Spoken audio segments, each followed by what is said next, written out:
তেলেই করলাম, কারণ কালো বোনাতে অত তেল দিলে ভালো লাগে না, যতটা মনে হয়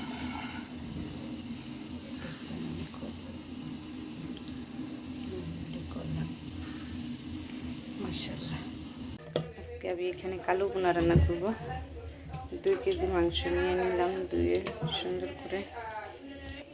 অনেকদিন পর আপনাদের সাথে একটা ভিডিও শেয়ার করতেছি। এখানে এই যে 2 কেজি মাংস নিয়ে নিচ্ছি কালো বোনার জন্য। এখন সব দিয়ে দিব এখানে এক এক করে। আদা, রসুন, মরিচের গুঁড়া, হলুদের গুঁড়া, ধনিয়ার গুঁড়া, জিরার গুঁড়া, লবণের গুঁড়া, দিলাম এলাচ, দারচিনি, মশলা। এটা ভালোভাবে হাত দিয়ে মাখব। দিয়ে দিলাম কাঁচামরিচ বাটা অল্প। আমি তো এখনো তেল দিই নাই, তেল দিব একেবারেই অল্প, একটু তেল দিব, বেশি তেল দিব না। এখন আমি তেল অ্যাড করে দেব। এই যে তেল মাত্র এইটুকু দিলাম, অল্প তেল, বেশি দিও না, যেহেতু এটা আবার তেল দিয়ে পরে ইয়ে করা হবে, তার জন্য আর তেল বেশি দিলাম না।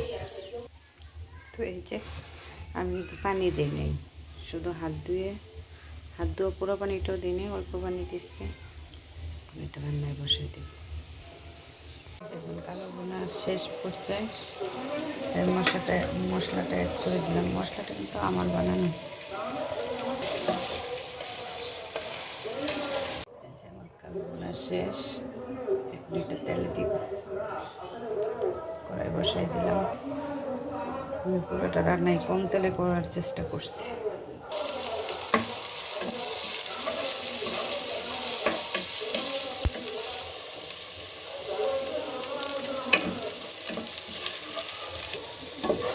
পেঁয়াজ ভাজা ভাজা হয়ে আসছে, এখানে একটু পেঁয়াজ উঠায় রাখবো মাংসের উপরে দেওয়ার জন্য।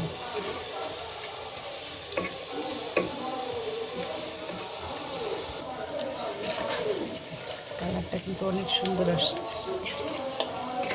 মোবাইলে দেখা যেতেছে না। আর আমি হাড়টা সহ সব দিলাম, বেশি হাড় দিচ্ছি না, বড় বড় পাতলা পাতলা ছোটো ছোটো হাড় দিয়ে দিলাম। সময় নিয়ে রান্না করলে হাড়ে সমস্যা হয় না কালো বোনা। এই যে আমার ফাইনাল কালা বোনা। কালা বোনাতে মানুষ প্রচুর তেল দেয়, কিন্তু আমি অল্প তেলেই করলাম, কারণ কালো বোনাতে অত তেল দিলে ভালো লাগে না, যতটা মনে হয় এর জন্য আমি খুব করলাম। মাশাআল্লাহ।